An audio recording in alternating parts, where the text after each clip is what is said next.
All right, thanks for joining me again. This time I'm going to share my candied ham recipes with you.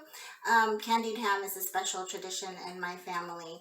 I know in the Philippines we used to have them for Christmas, and I've carried on that tradition with my kids, and they love it. So we have candied ham during, Noche Buena, and also for Easter, because we have ham on Easter. So come join me. I'm going to show you the setup for the ham in a couple of minutes. All right, see you soon. All right, so here we are. I have started the ham. This is going to be the candied ham, and this is the setup for it. So what I've done is I've taken a ham that you buy at the grocery store, and I've sliced it right there into like little, thin pieces. And then I've cut it even smaller into little bits because I'm making candied ham for a bite-sized snack. If you are making candied ham for a meal, which I will also do later, I do the big, longer slices like this. But since I'm doing the bite-sized snack for Noche Buena, I'm just going to do these tiny little pieces. So after I've sliced the ham, I've soaked it in water just because I don't like the saltiness. It gets too salty and I'm watching my sodium. So I soak it in water for about an hour. And then once the hour is over, I took it and sifted it through a drainer, like a sifter, and drained the water out. And then after it's drained, I put this here on the baking sheet. So now they're spread out, and what I'm gonna do is put in the, sweet mixture. And basically, it's these guys, nutmeg, cloves, cinnamon, with some, pure cane sugar.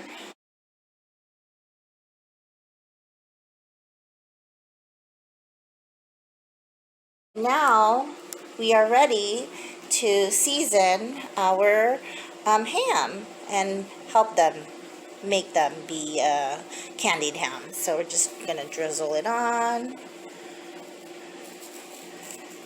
Very generous, and you might think, oh, this is a lot of sugar. Well, we want candy, so we want sugar caramelization on these hams, so it's going to be a significant amount of sugar. Um, so they're yummy. We snack on these. I make a whole bunch, and then I put it in a tin can or just a container, an airtight container. So here I am, I'm mixing it together, and mix some more. Gonna let the sugar soak through, and then when we're done, I let this sit, for about 15 minutes while the oven is preheating. So I let it sit during that time just so that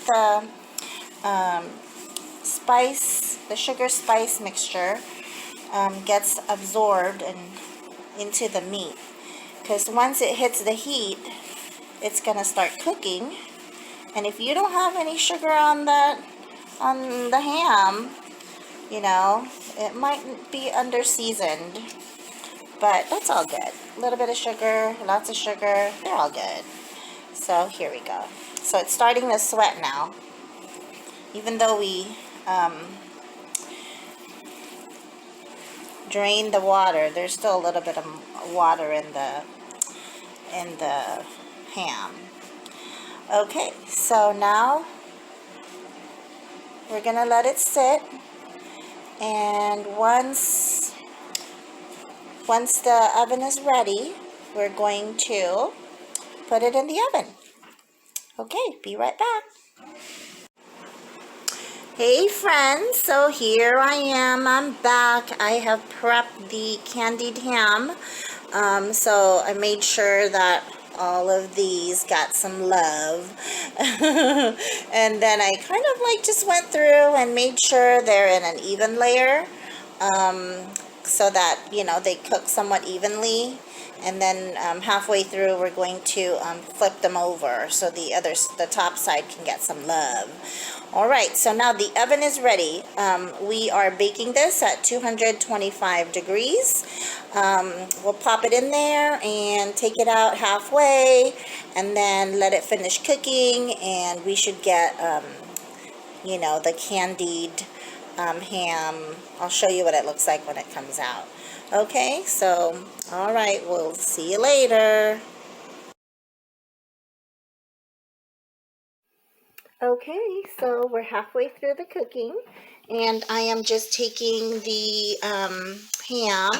You can see they're starting to take on that flavor of the candied seasoning, the spices. So we'll let this cook for a little bit longer until it's dried and caramelizes, and we can dig in. So I'm going to go ahead and just flatten this out, so as much as one layer as possible. Let's see here. Okay, and I will be back.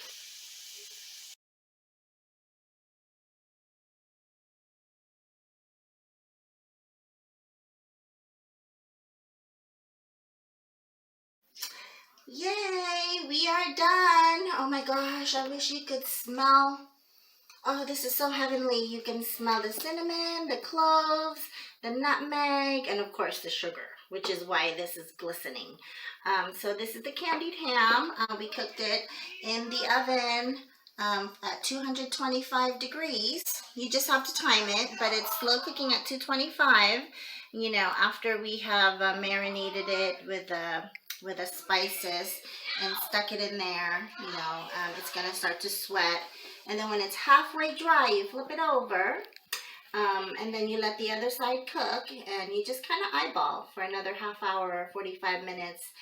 You don't want it to dry out, so you want some moisture in there, and this is what it's going to look like. It's all glistening, like glistening in the snow. So enjoy. This is a, you know, a fave again for Nacho Buena and my family for Christmas. And I really wanted to share with you guys. Shout out to my coworker who asked to post this recipe. Hope you enjoy it and try it. Well, happy holidays, Merry Christmas from my family to yours. Enjoy.